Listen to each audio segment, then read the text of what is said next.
All right, let's get the show started! Matt Brown explains what made Dustin Poirier a UFC legend. He didn't come in with insane gifts.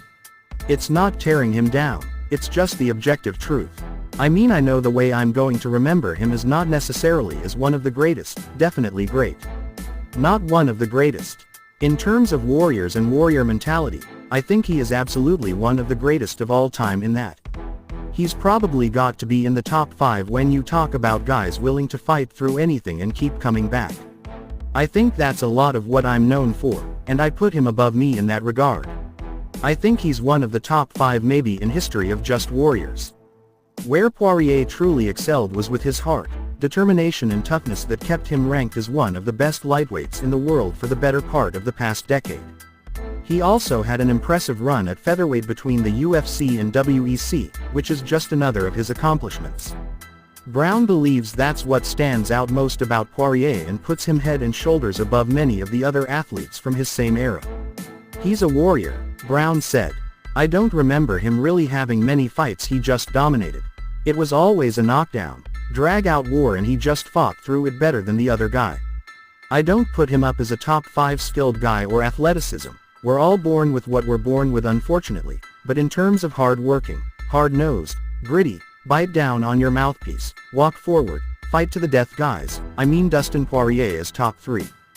The same goes for Poirier's place among the best fighters to never win an undisputed championship. It might seem like a dubious honor, but Brown knows personally that there are a lot of legends on that list. I think he's definitely on the top of that list for sure, Brown said. I put myself on that list somewhere. I like to toot my own horn, but Dustin's above me on that.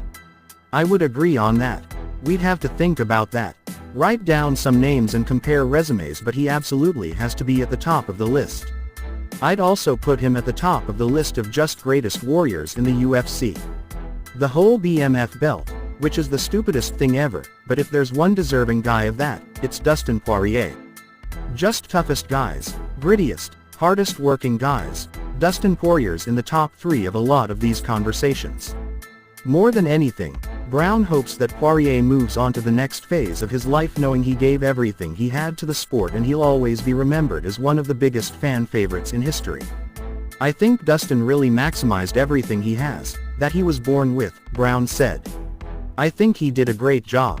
When he came into the UFC, I remember after Conor McGregor beat him, I don't think anybody thought Dustin Poirier was going to be shit.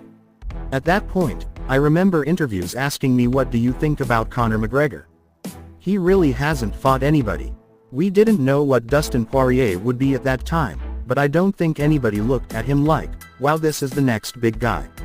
He didn't come in with insane gifts or anything. I love and respect that so much. I hope he has an amazing life after. I hope that his life treats him well. Maybe he gets some books, speaking tours, makes a lot of money and lives a great life, and I think he's earned every fucking minute of it.